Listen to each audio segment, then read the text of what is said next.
నమస్కారం. ఈ రోజు నుండి కార్తీక మాసం ప్రారంభం. ఈ సందర్భంగా కార్తీక పురాణం మొదటి అధ్యాయం ఈరోజు మీకు వినిపించబోతున్నాను. ఒకరోజు నైమిషారణ్యంలో శౌనకాది మహామునులు కలిసి గురుతుల్యులైన సూత మహర్షితో ఇలా కోరారు. ఓ మహాత్మా, మీ ద్వారా ఎన్నో పురాణ ఇతిహాసాలను వేదాంగాల రహస్యాలను గ్రహించాము. కార్తీక మాసం మహత్యాన్ని కూడా వివరించండి. ఆ మాసం పవిత్రత, కార్తీక పురాణ ఫలితాలు కూడా వివరించండి అని కోరారు. శౌనకాది మహామునుల కోరికను మన్నించిన సూత మహర్షి ఇలా చెప్పాడు. ఓ మునిపుంగవులారా, ఒకప్పుడు ఇదే కోరికను త్రిలోక సంచారి అయిన నారద మహాముని బ్రహ్మదేవుడిని కోరాడు. అప్పుడు బ్రహ్మదేవుడు అతనికి ఈ పురాణ విశేషాలను వివరించారు.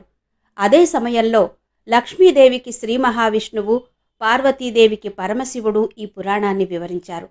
అలాంటి పరమ పవిత్రమైన పురాణాన్ని మీకు వివరిస్తాను. ఈ కథను వినడం వల్ల మానవులకు ధర్మార్థాలు ప్రాప్తిస్తాయి. ఈ పురాణ గాథను విన్నంతనే ఇహలోకంలో పరలోకంలో సకల ఐశ్వర్యాలు పొందగలరు.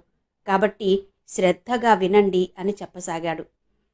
పూర్వం ఒకరోజు పార్వతీ పరమేశ్వరులు ఆకాశ మార్గంలో విహరిస్తుండగా పార్వతీదేవి పరమేశ్వరుడితో, ప్రాణేశ్వర, సకల ఐశ్వర్యాలను కలుగచేసి మానవులంతా కుల మత తారతమ్యం లేకుండా, వర్ణభేదాలు లేకుండా ఆచరించే వ్రతమేదైనా ఉంటే వివరించండి అని కోరింది. అప్పుడు పరమేశ్వరుడు ఆమె వైపు చిరునవ్వుతో చూసి ఇలా చెబుతున్నాడు. దేవి, నీవు అడిగే వ్రతం ఒకటి ఉంది. అది స్కంద పురాణంలో ఉపపురాణంగా విరాజిల్లుతోంది. దానిని వశిష్ఠ మహాముని మిథిలాపురాధీశుడైన జనక మహారాజుకు వివరించారు. అటు మిథిలా నగరం వైపు చూడు అని ఆ దిశగా చూపించాడు. మిథిలా నగరంలో వశిష్ఠుడి రాకకు జనక మహారాజు హర్షం వ్యక్తం చేస్తూ అర్ఘ్యపాద్యాలతో సత్కరించారు. ఆపై కాళ్లు కడిగి ఆ నీటిని తన తలపై చల్లుకుని ఇలా అడుగుతున్నాడు. ఓ మహామునివర్య, మీ రాక వల్ల నేను, నా శరీరం, నా దేశం, ప్రజలు పవిత్రులమయ్యాము. మీ పాదధూళితో నా దేశం పవిత్రమైంది. మీరు ఇక్కడకు రావడానికి కారణమేంటి అని అడగగా వశిష్ఠ మహాముని ఇలా చెబుతున్నాడు. జనక మహారాజా, నేనొక మహాయజ్ఞం చేయాలని నిర్ణయించాను.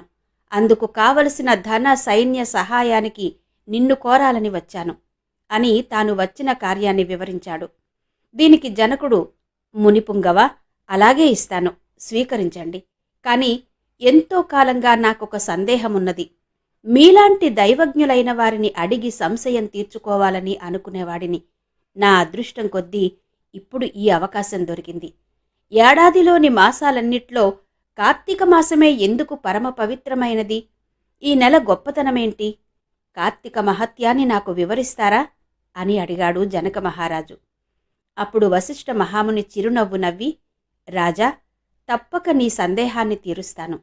నేను చెప్పబోయే వ్రత కథ సకల మానవాళి ఆచరించదగింది, సకల పాపాలను హరించేది. ఈ కార్తీక మాసం హరిహర స్వరూపం.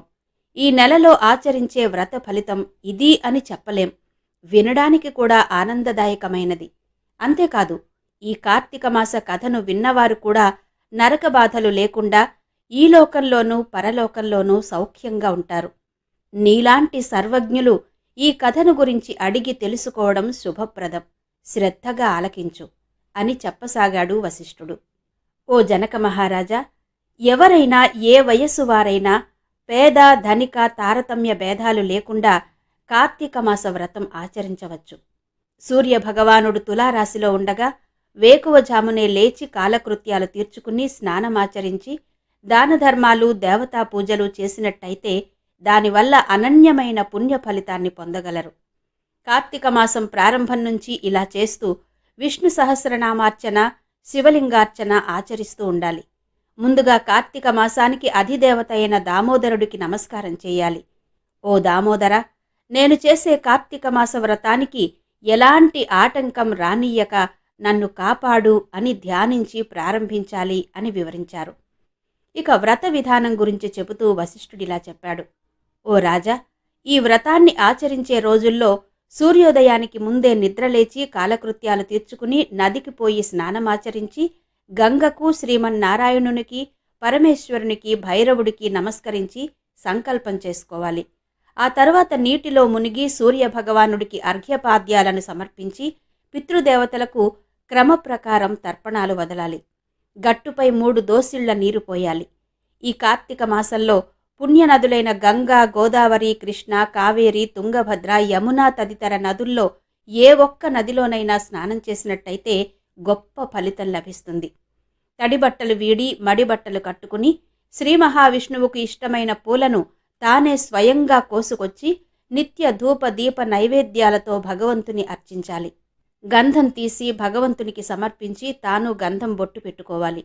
ఆ తరువాత అతిథిని పూజించి వారికి ప్రసాదం పెట్టి తన ఇంటి వద్ద గాని దేవాలయంలో గాని రావి చెట్టు మొదట గాని కూర్చుని కార్తీక పురాణం చదవాలి. ఆ సాయంకాలం సంధ్యావందనం చేసి శివాలయంలో గాని విష్ణు ఆలయంలో గాని తులసికోట వద్ద గాని దీపారాధన చేసి శక్తిని బట్టి నైవేద్యం తయారు చేసి స్వామికి నివేదించాలి. అందరికీ పంచి తాను భుజించాలి. తర్వాత రోజు మృష్టాన్నంతో భూత తృప్తి చేయాలి. ఈ విధంగా వ్రతం చేసిన మహిళలు, మగవారు గత జన్మలో చేసిన పాపాలు, ప్రస్తుత జన్మలో చేసిన పాపాలను కూడా పోగొట్టుకుని మోక్షాన్ని పొందుతారు. ఈ వ్రతం చేయడానికి అవకాశం లేనివారు, వీలు పడనివారు వ్రతాన్ని చూసినా, వ్రతం చేసిన వారికి నమస్కరించినా కూడా వారికి కూడా సమాన ఫలితం దక్కుతుంది.